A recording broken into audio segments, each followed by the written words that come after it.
I said I'm glad you're here. Gosh, I'm really blown away by today. I really felt like God was ready for something and already doing something big in Mount Washington. When I felt like He was calling us to be here, and this is just you being here. Whether you come back, I don't know, but it's proof. Today is proof that God was up to something, and this was all His plan. So anyway, I could talk about that all day, but anyway. So let me talk about what I'm supposed to talk about today. A while back, my wife and I were eating dinner at El Nepal. Because my baby only deserves the best, and 3 chips and salsa on me, right? It was a date, it was a cheap, it wasn't. So El Nepal, we're eating chips and salsa. So I think I get what I normally get, which is the fajita, chicken fajita. And toward the end of the meal, I couldn't eat it all, which normally I can. It wasn't like me, and I just kind of. Do you do this at El Nepal or at Mexican restaurants where you like push the plate away and go, I can't eat another bite, but you keep eating chips and salsa? Like I can't eat another bite of real food, but so I'm gonna.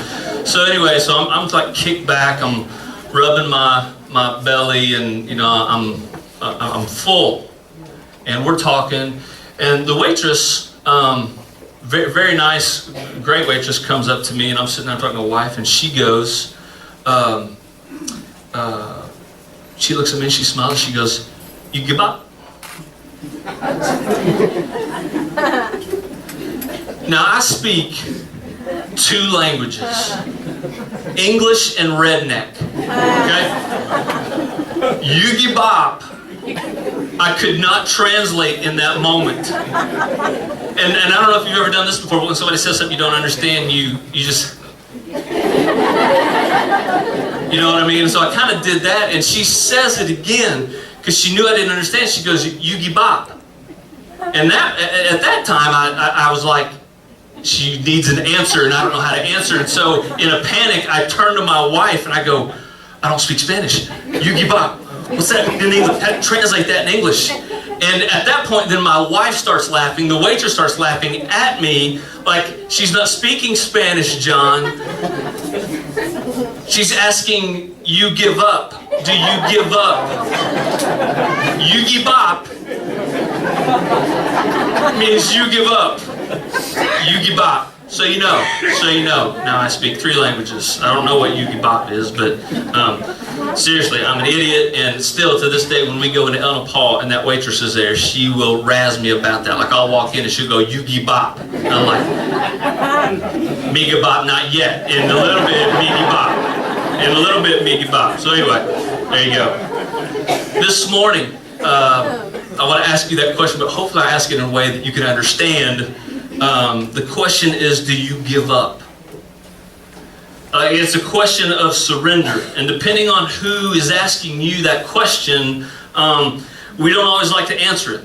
Right? We don't always like, do you surrender? Do you submit? Do you quit? In MMA, it's like, do you tap out? And depending on who's asking us that question, I don't know if you're like me, but I don't give up to anybody. Like, I will fight to the end. I will not tap out. I will not give up. That's just kind of my nature. I'm a fighter like that. But the question this morning for all of us is do you give up? Do you surrender? And the international surrender, the international symbol, there's 2 of them. The international symbol for surrender is 1, hands in the air, right? You raise your hands in the air, that means you quit, you give up. The other international global symbol for surrender is the white flag, right? The white flag means you give up. That's what the white flag means.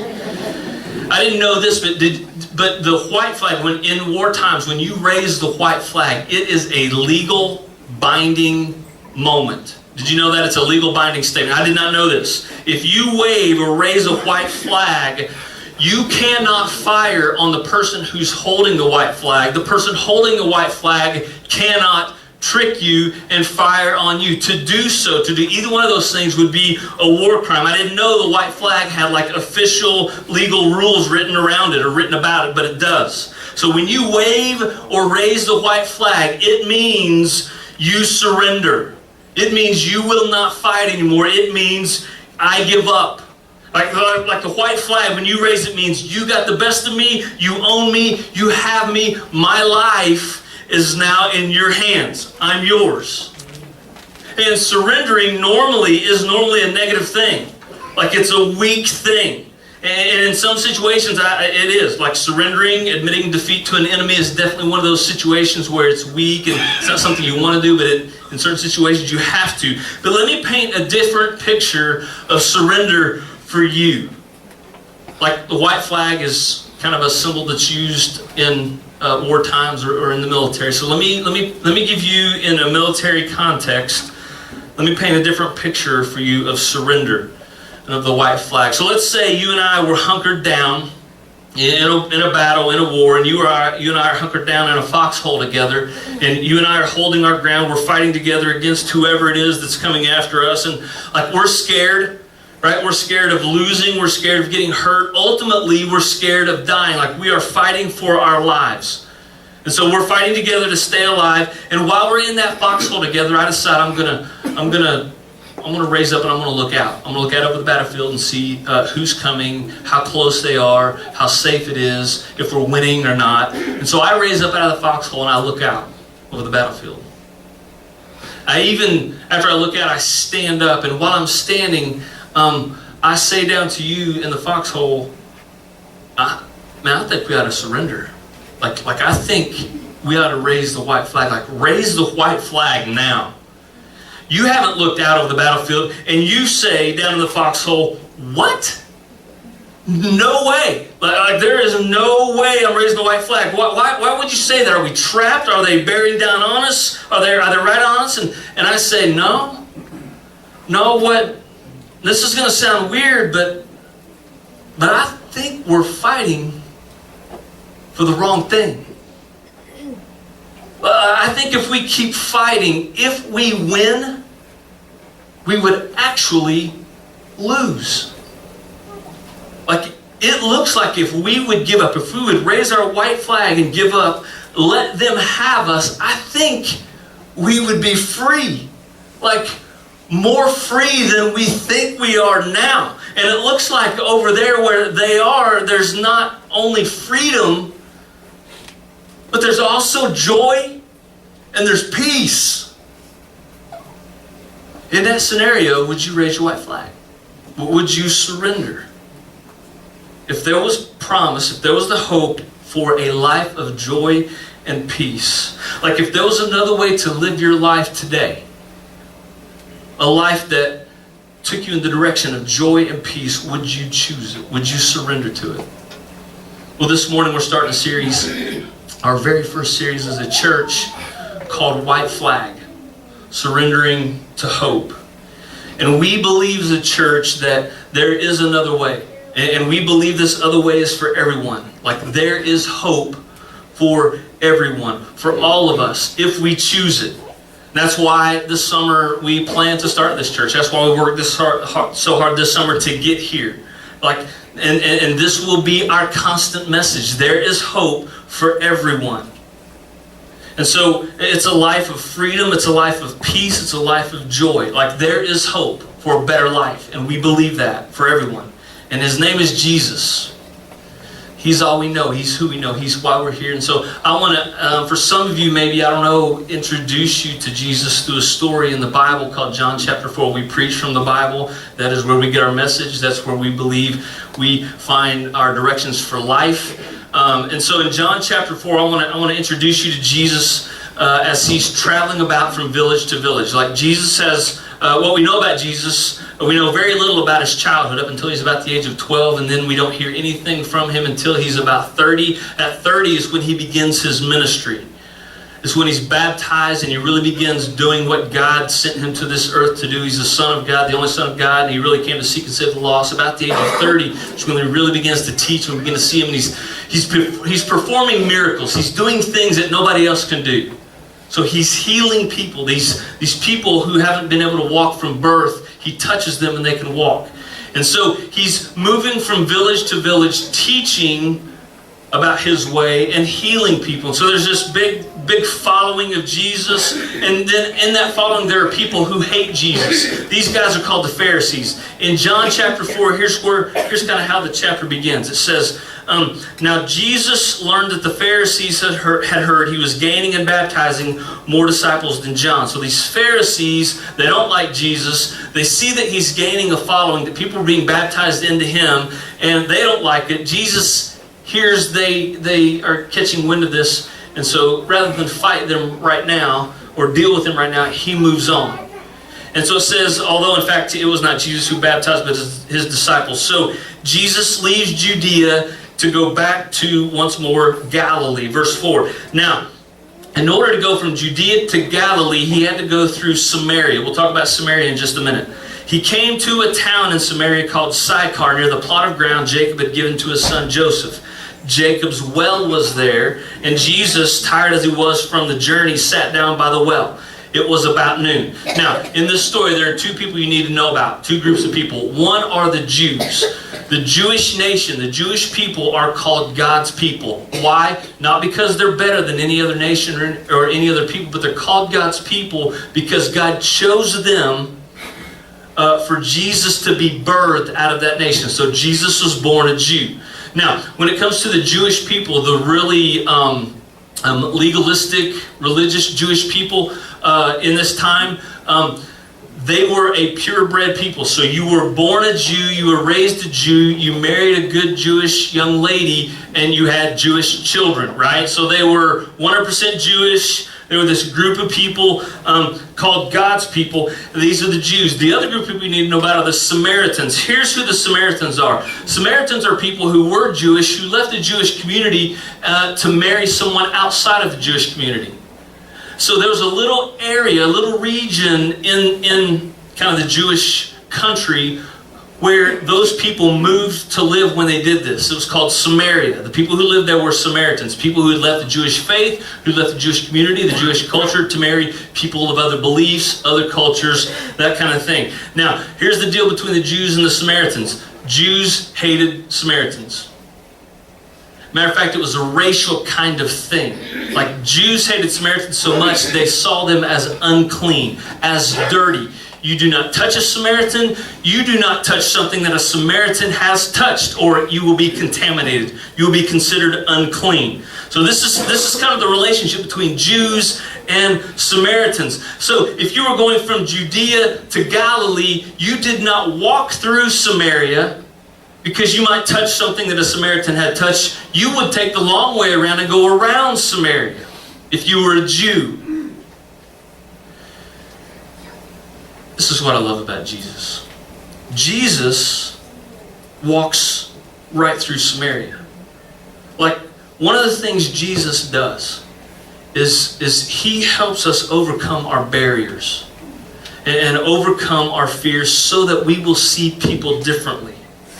So that we look at people through the lens of love rather than through the lens of hate. So, the reason Jesus walks through Samaria is this. All people matter to him. Like, in the beginning, we read that all men were created in the image of God, men and women. Adam and Eve were created in the image of God. We are all, humankind, created in the image of God. Which means we are all sacred. We are all worth it, every life. And so Jesus breaks down our borders and those criteria that we've created that call people good or call people bad, that say people are worth it or not. Jesus breaks all the nationality and racial borders in this moment when he walks through Samaria. Everyone is worth it to Jesus. Verse 7. He's sitting at this well, and a Samaritan woman comes to the well to draw water. Jesus says to her, "Will you give me a drink?" Jesus is by himself. His disciples had gone into town to buy food. The Samaritan woman said to Jesus, "You are a Jew. I am a Samaritan woman. How can you ask me for a drink?" Right? So this is what I'm talking about. For Jews do not associate with Samaritans. Now, remember I said that Samaritans were considered unclean and dirty, right? So if you're a Samaritan, when it comes to a Jew, strike one. If you are a woman, strike two in that culture. Because here's the deal with women at that time. Women were also kind of looked down on. So here is a Samaritan, strike one, who is a woman, strike two. And most men who were sitting at that well would not have asked that woman for a drink. They would have said, "Woman, get me a drink." That would be light.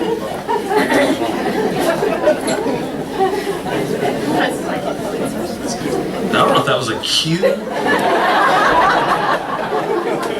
Did I say something I shouldn't have said? Somebody lean on the light? Yeah.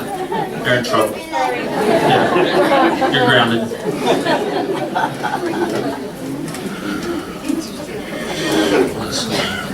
Samaritan woman, give me a drink.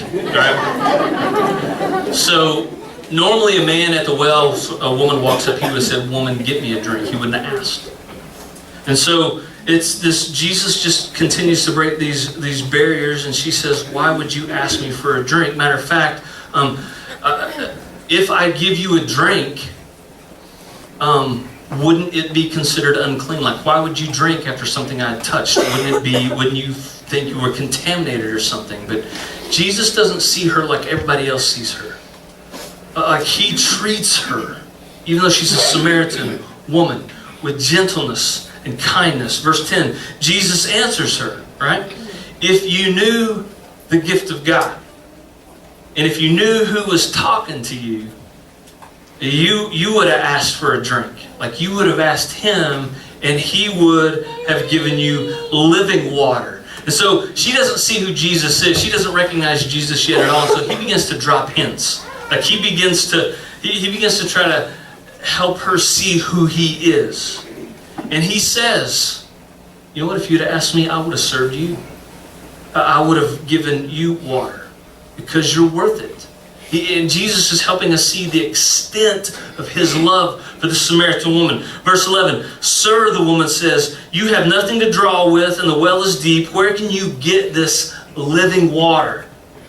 Are you greater than our father Jacob, who dug this well and drank from it himself, as also did his sons and his livestock?" So Jesus is dropping hints. She's still not getting it. He's trying to turn this conversation about physical water into a spiritual conversation, into spiritual things. And what he's trying to get at is, there's more to what I'm saying than you're understanding. There's more to me than you know. So Jesus answered, "Everyone who drinks this water from this well will be thirsty again. But whoever drinks the water I give them will never thirst again. Indeed, the water I give them will become in them a spring of water welling up to eternal life." 2 summers ago, not this past summer, but the summer before, I did the gallon water challenge. You might know what I'm talking about. Anybody do the gallon water challenge? Anybody? You know what I'm talking about. It's like drink a gallon of water a day. Anybody even know what I'm talking about? Did I just make the thing up? Somebody was tricking me. Like, "Hey, you gotta try to water out." Idiot. So let me explain to you what the gallon water challenge is then. So the deal is, because I don't drink much water, I could drink a gallon of Diet Mountain Dew a day. I very rarely drink water. And so there's this gallon water challenge where you drink a gallon of water a day, right? It's supposed to be healthy. It's supposed to make you feel better. And I'll be honest, I don't know if I was more healthy. I don't know if I had more energy. All I know is I had to pee a lot, like all the time, all day long. But the way it worked was I drink a gallon of water a day, and by the end of the day, I still had this much left in the gallon. I was like done. I was like sick of water, like waterlogged. But every morning when I woke up, I was thirsty again. I go refill the jug and try to start on the challenge again, but I was thirsty again. The next day I was thirsty. Jesus says to this woman about the water in the well, this water will only satisfy you for a moment. Like, you will have to come back here tomorrow to get some more. You'll have to come back and draw, because this water will not relieve you for very long. And in this passage, in this story, Jesus is trying to make water a metaphor. Like, the water is a metaphor for the things we pursue in our lives. Like we go after things and we want things thinking they will satisfy us, thinking they will pick us up, thinking they will make us feel better, or thinking they will at least make us feel better about ourselves. And they do. Those things that we accumulate or those things that we get into, they do make us feel better, but sometimes only for minutes, sometimes for a while, but eventually those things that we go after on this earth, they stop filling us up. Like they lose their satisfying power. And what Jesus is getting at is everything on this earth at some point loses its power to satisfy. Everything. And so we chase after them and we get them and we're satisfied for a little bit, but in the end we're left wanting more of it or wanting more of something else that's kind of like it. For example, a real quick one. Marketers love this about us. Like if it's new and improved, we have to have it. It seems that way. Like, for example, the iPhone 3, 4, 5, 6, 7, 7S, 7 Plus, 7S Plus, iPhone 8, and have you heard about the iPhone X? 10? X? I'm saying X. That's probably the Roman numeral for 10, right? You give up? You give up? 10. X. See, I speak two languages. X, that's Roman. That's a Roman numeral for 10. Okay. iPhone 10. Facial recognition. Like $1,000. Who can afford that? We will figure out how to afford that one. A lot of people will. Because things lose their the iPhone 8, the iPhone, it loses its satisfying power. And we want what's next, what's cool, what will up our reputation or make, you know what I mean?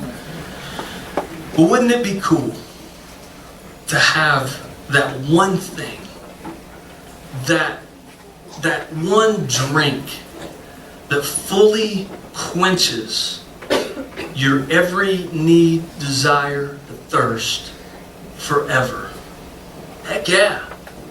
That sounds like, and Jesus says, I have it. Jesus says, I'm it.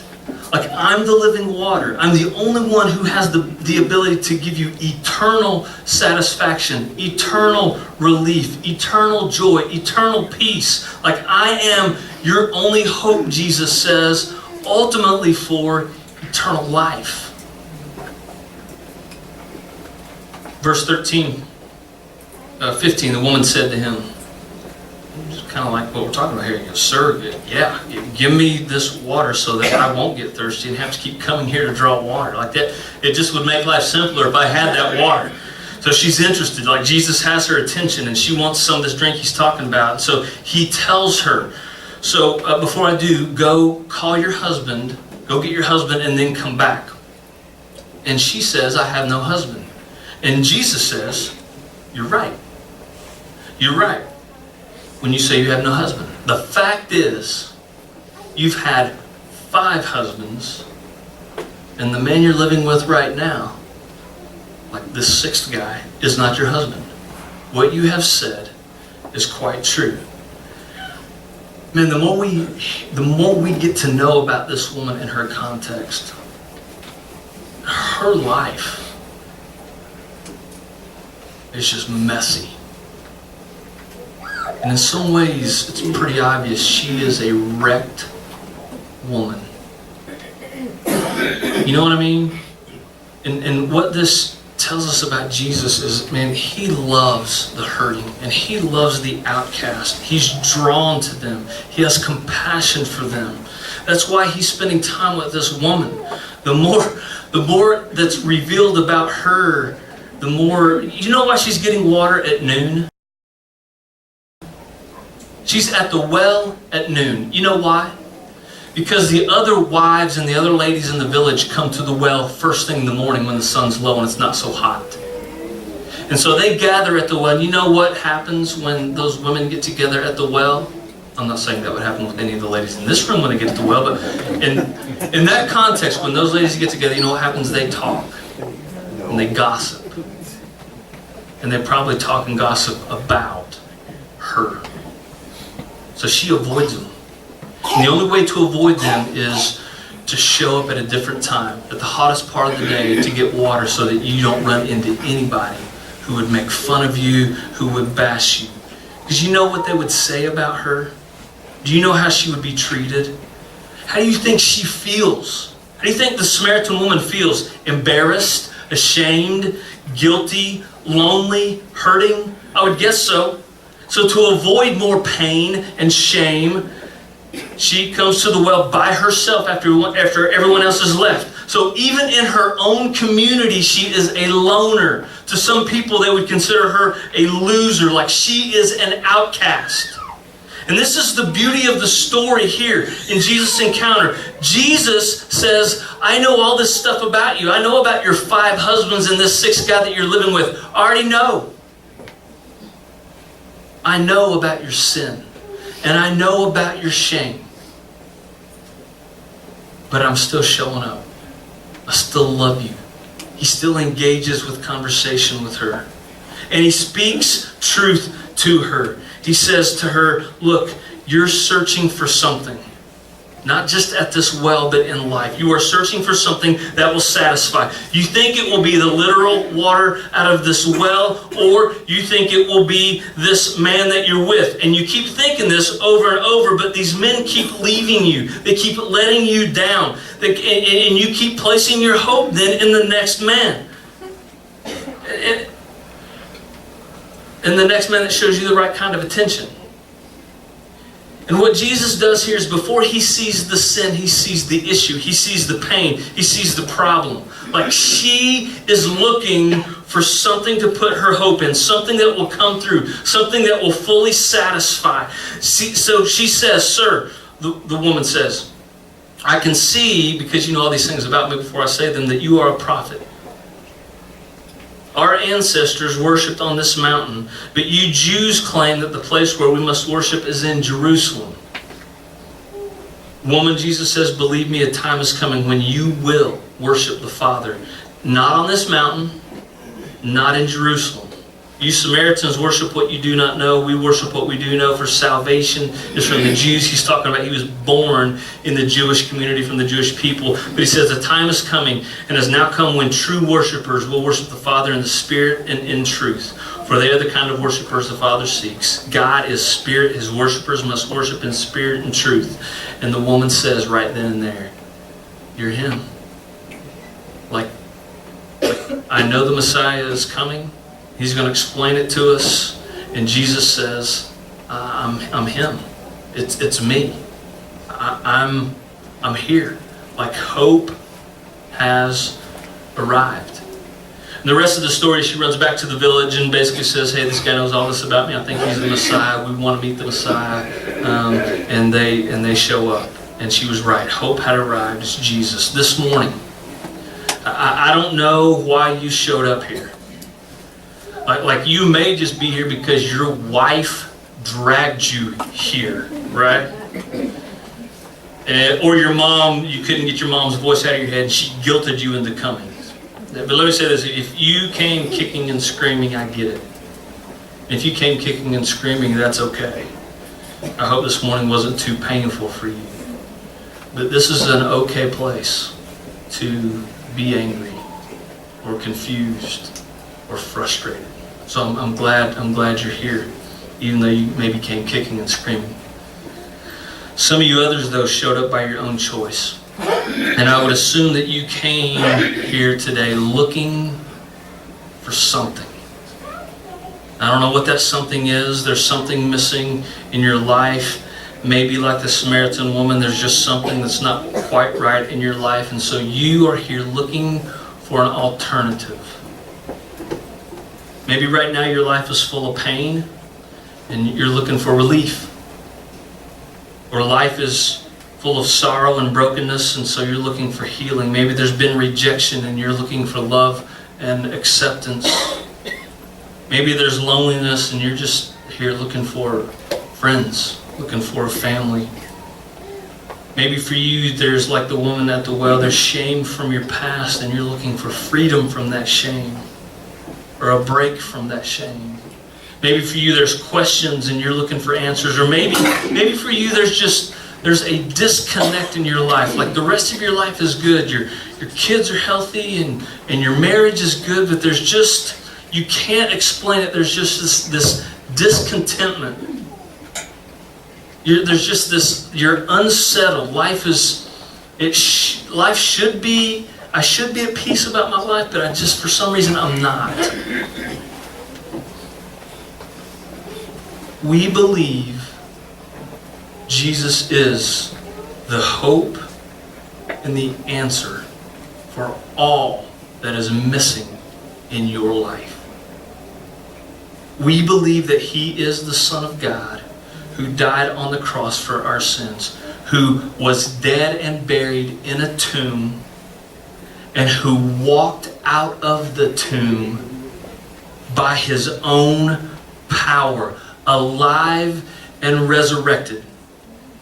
And so because He did that, because Jesus did that, we believe there is nothing He can't do. Because He walked out of that grave. When Jesus says, I am your hope for eternal life, that just makes sense to us. Like He is the only one who can make that claim. So we have, as a church, in our pain and in our sorrow, in our brokenness, in our shame, and even in our lostness, we have raised our white flag to Jesus. We've stopped chasing after the junk that just keeps letting us down, that keeps hurting us, that keeps causing us to hurt others. Like we've let Jesus have us. We've surrendered to that one true hope. And it's our desire here that you will too, because we believe Jesus offers hope for everyone who will choose Him, who will surrender to Him. This morning you may not be ready for that yet. That's okay. Like this may be the first time you've heard something like this, or the first time it's really kind of begun to sink in. That's okay. Right? You may want to investigate and just take your time with this and just attend for a while before making any snap decisions. That's okay. That's cool. Like we want to give you the freedom to do that here, to attend and investigate and ask questions and seek answers. And starting today, we're going to be here every week, talking about Him, talking about our hope. And we'd love for you to seek Him with us. We don't have Him all figured out. We don't have our lives all together because we're seeking Him. All we know is this: we were like the woman at the well. Something was missing. We were lost and we were looking. And then someone introduced us to Jesus. And He changed everything. He's our hope. He's who we're seeking and pursuing. And we invite you to do that with us. Because here's what we believe. Like the woman at the well, you are worth it. Every one of you in this room, every one of us, you are worth it. Let's